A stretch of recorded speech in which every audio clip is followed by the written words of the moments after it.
চাকরিচ্যুত 10,323 শিক্ষক শিক্ষিকারা সিটি সেন্টারের সামনে এই কনকনে ঠান্ডার মধ্যে বসে এখনো রাজ্যের মুখ্যমন্ত্রীর সঙ্গে দেখা করার জন্য অধিক আগ্রহী হয়েছে। তবে আজ বিকেল 4:30-এর পরও যদি মুখ্যমন্ত্রীর তরফ থেকে কোনো ধরনের বার্তা না আসে, তাহলে মুখ্যমন্ত্রী যেখানেই যাবেন সেখানেই 10,323 চাকরিচ্যুত শিক্ষক শিক্ষিকারা প্লে কার্ড গলায় ঝুলিয়ে তাদের দাবি দাবাগুলো তুলে ধরবেন বলে জানান। এখন অবধি আমরা রাজ্যের মাননীয় মুখ্যমন্ত্রীর দপ্তর থেকে কোনো ধরনের মেসেজ পাইনি। আমরা তো এই রাস্তায় বসার জন্য কালকে বেরিয়েছিলাম না, আমরা চেয়েছিলাম রাজ্যের মাননীয় মুখ্যমন্ত্রী আমাদের প্রতিনিধিদের সঙ্গে কথা বলুক, কিন্তু আমাদের সময় না দেওয়াতে আমরা চলে এসেছি এই জায়গায়।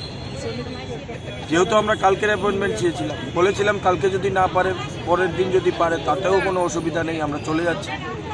এবার এনসিসি থানার যিনি এসডিপিও সাহেব আছেন উনি বলছেন যে রাস্তাটা খালি করে দিন, মানুষজনের কষ্ট হচ্ছে।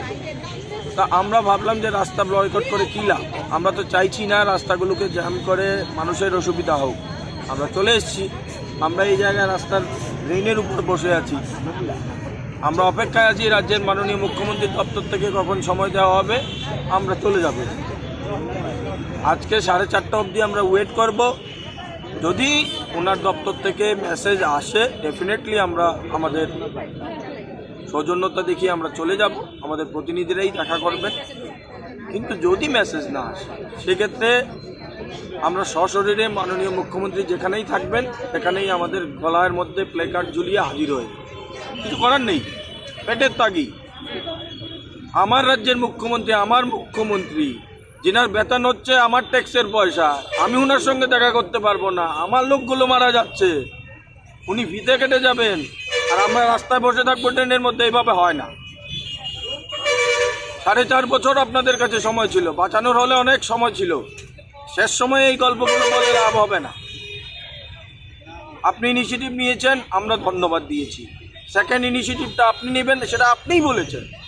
এখন আমরা জানতে পারছি না 1.5 মাস ধরে আপনাকে সময় দেওয়া হয়েছে, আপনি কোনো ধরনের অসুবিধা যেন না বোধ করেন। আমরা 1.5 মাস ধরে কোনো ধরনের কর্মসূচি নেইনি, আমরা অপেক্ষা ছিলাম যে আপনি যেহেতু ইনিশিয়েটিভ নিয়েছিলেন তার একটা কনক্লুশন আপনি টানবেন। এখন তো নাকের দোরগোড়ায় ইলেকশন চলে এসছে, আমাদের কাছে আর সময় নেই। আমরা জানতে চাই আমরা কি বাঁচবো না মরে যাব। যদি বাঁচতে না দেন তাহলে মরার পারমিশনটুকু দিতে হবে আপনাকে, আর না হয় টার্মিনেশনটা ইন্ডিভিজুয়াল দিয়ে দিন। আমরা রাজ্যের জনগণকে কোনো ধরনের হ্যারাসমেন্ট করতে চাই না, রাজ্য সরকারকে কোনো ধরনের হ্যারাসমেন্ট করতে চাই না। রাজ্যবাসীর কাছে একটা আবেদন আপনাদের মাধ্যমে, আপনারা অন্ততপক্ষে এই রাজ্য সরকারের প্রতিনিধিদেরকে জিজ্ঞেস করুন কোন আইন মূলে এরা বিনা টার্মিনেশনে আমাদেরকে টার্মিনেট করে বসে আছে। একটা সরকারি কর্মচারীকে বের করতে হলে তার সার্ভিস কোড অফ কন্ডাক্ট কতগুলো আছে, সেগুলো মানা হচ্ছে না, আর রাজ্য বলছে আইনের শাসন। কোথায় আইনের শাসন? পাশাপাশি আমি আপনাদের মাধ্যমে আমাদের রাজ্যের যে হাইকোর্টের যে মহামান্য বিচারপতি, প্রধান বিচারপতির কাছে আমাদের করজোরে নিবেদন। আমরা দেখতে পেয়েছি রাজ্যের বিভিন্ন যে হাইকোর্টগুলো আছে বিভিন্ন রাজ্যের, সে হাইকোর্টের জাস্টিসরা বিভিন্ন সময়ে যখন জনসাধারণের অসুবিধা হয় হস্তক্ষেপ করেন, কিন্তু আমাদের রাজ্যের ক্ষেত্রে এই নজির আমরা দেখতে পাই না। 149 জনকে হারিয়েছি, আমরা চিৎকার করছি এই জাজমেন্টটা আমরা নেই। সরকার আমাকে বলছে সরকার আমাকে বিনা টার্মিনেশনে বের করে রেখেছে। আপনারা অন্ততপক্ষে এই বিষয়ে সরকারকে একটু কথা বলুন, সরকারের সঙ্গে সরকারকে বাধ্য করুন। এইভাবে আমরা দিনের পর দিন মৃত্যু মুখে ঠেলে দেবে একটা গণতান্ত্রিক রাষ্ট্রে, এটা হতে পারে আমি বিশ্বাস করি না। আইনের প্রতি মানুষের বিশ্বাসটা যেন থাকে, অন্ততপক্ষে আপনাদের ভূমিকাটা আপনারা দেখান। আমরা আমাদের লড়াই আন্দোলন করছি, গণতান্ত্রিক পদ্ধতিতে করছি, কোথাও কেউ বলতে পারবে না আমরা আজ অবধি কোনো অগণতান্ত্রিক আন্দোলন করেছি। আমাদের হাতে লাঠি নেই, আমরা কলম নিয়ে বেরিয়েছি। আমরা সরকারি চাকরি করতাম, আমাদেরকে বের করে দেওয়া হয়েছে বিনা কাগজ দিয়ে। আমরা লড়াই করব না কি করব? তার জন্য আজকে 4:30 অবধি আমরা ওয়েট করব।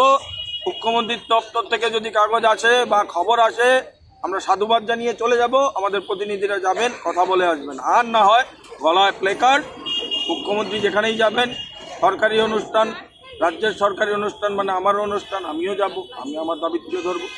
এবার যদি তাতে মুখ্যমন্ত্রী ক্ষুব্ধ হন তাতে আমার কিছু করার নেই, কারণ কি ওনার কাছে যদি ফিতা কাটার সময় থাকে আমাকেও সময় দিতে হবে, সময়টা কিন্তু আমারও। ধন্যবাদ।